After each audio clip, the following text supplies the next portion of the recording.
हो तुम क्या है, विशेषण है, क्रिया है, संज्ञा, सर्वनाम। भैया सर्वनाम है जो संज्ञा की विशेषता बताते हैं या संज्ञा की जगह पर प्रयुक्त होते हैं। ठीक न्याय करना अर्थ प्रकट करने वाला मुहावरा है। दूध का दूध, पानी का पानी करना, सभी का सही होगा। घरेलू शत्रु प्रबल होता है, घर का बेदी लंका ढाए। ऑप्शन नंबर ए सही है दोस्तों। क्वेश्चन नंबर 34 की बात करें, कलकत्ते की राजधानी बताओ। भाई साहब यहाँ पे आना तो ये चाहिए था पर सर ने रख दिया ये, तो इसमें डाउटफुल क्वेश्चन है, आपको बोनस मिल सकता है। फिर भी इस क्वेश्चन के हिसाब से बात करें तो आपको यहाँ पर है पूर्णविराम, तो आपका कौन सा होगा, पूर्णविराम। निम्नलिखित में से मातृभाषा, राष्ट्रीय जागरण और सांस्कृतिक पुनरुत्थान को जिस शिक्षण विधि में बल मिला है वह है कौन सी, वह है बेसिक शिक्षा।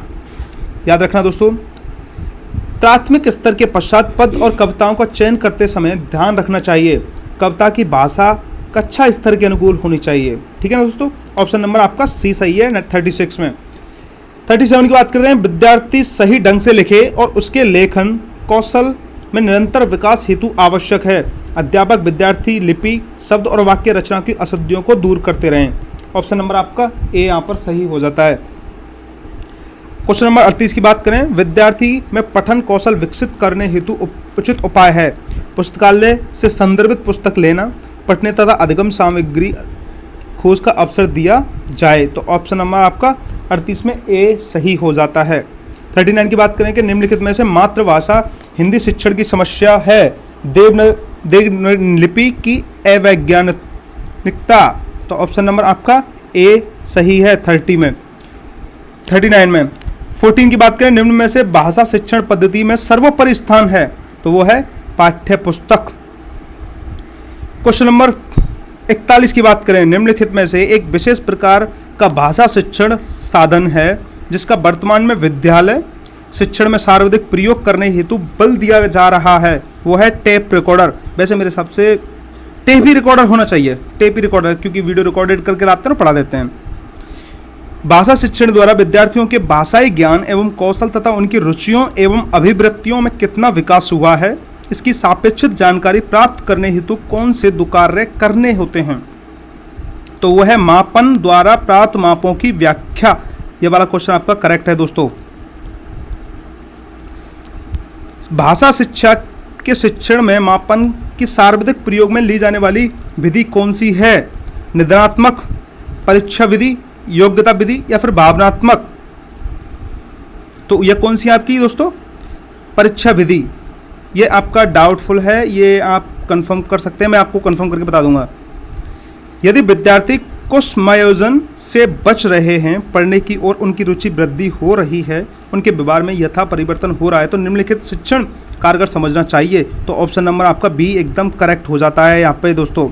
ऑप्शन नंबर बी करेक्ट हो जाए, उपचारात्मक शिक्षण होना चाहिए। देखिए अब इस गद्यांश को तो हम बाद में पढ़ेंगे, बस आप अपने क्वेश्चन पे चलते हैं। क्वेश्चन नंबर 45, जल्दी से चैनल को सब्सक्राइब कीजिए दोस्तों, वीडियो जल्दी से जल्दी आपको आती रहेंगी, ऐसे ही सभी पेपर का सॉल्यूशन आपको जल्दी मिलता रहेगा। रेखांकित दैनंदिनी शब्द रूप है, अवयव, सर्वनाम, विशेषण, तो भैया विशेषण है। अनुकूल का विलोम है, सब जानते हैं, सब सही करके आए होंगे। प्रतिकूल, चिंतन का चित्त प्लस तन होता है, और एक इसमें भी लोग डाउट बता रहे हैं, तो हमारे सबसे तो यह है, इसमें देखते हैं आंसर की आती है जब होता है कि नहीं। अव्यक्ति सामयिक पद में समास निहित है, तो भैया अव्ययभाव समास है। ऑप्शन नंबर बी आपका करेक्ट हो जाता है 48 में। 49 की बात करें, निम्नलिखित में से तत्सम शब्द है, तो वो है अनायास। सब लोग सही करके आए होंगे। बीमार शब्द के सही पर्यायवाची हैं अस्वस्थ, रुग्ण और व्याधिग्रस्त होगा, व्याधिग्रस्त होगा, तो ऑप्शन नंबर बी आपका यहाँ पर करेक्ट होना चाहिए।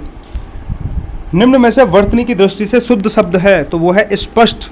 ऑप्शन नंबर 51 में बी। अपने विचारों को प्रकट करने के लिए जिस माध्यम का सहारा लेते हैं उसे कहते हैं भाषा। क्या बोलते हैं दोस्तों, उसको हम भाषा बोलते हैं, लैंग्वेज ही तो होनी चाहिए। निम्नलिखित में से एकार्थी शब्द नहीं है, साथ, सादत, स्वभाव या समान। तो इस वाले क्वेश्चन में एकार्थी शब्द साथ होना चाहिए सर। डाउट है दोस्तों, डाउट है, इस वाले क्वेश्चन को मार्क कर लेना। बीमारी के समय हमारे मुंह से हे राम की ध्वनि या दुख की अवस्था में कई बार ओ मां निकल पड़ता है, रेखांकित शब्द है। सर जातिवाचक हो ही नहीं सकता, पदार्थवाचक भी नहीं, व्यक्तिवाचक भी नहीं, तो कौन सा है, अवयव होगा, अवयव या फिर अव्यय। अब क्वेश्चन नंबर 55 पे आते हैं। रेखांकित अपेक्षा शब्द है, आकांक्षा इसका आंसर होगा। 55 में बी। 56 में निम्नलिखित से भूतकाल का सही उदाहरण है। पहले यह सुविधा उपलब्ध नहीं थी, भूतकाल की बात कर रहे हैं सर। Option number C.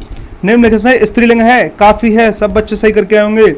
इन तकनीक का इस्तेमाल किया, इन तकनीकों, बहुवचन होगा, सभी का सही होगा ऑप्शन नंबर सी। निम्नलिखित में से शब्द का हिंदी मानक रूप है, संभव होगा, क्योंकि आपने सुना होगा महाभारत में हमने सभी संभव प्रयास किए हैं, तो आपका संभव यहाँ पर सही होगा। सावन शब्द का हिंदी शुद्ध रूप है, तो कौन सा है दोस्तों? श्रावण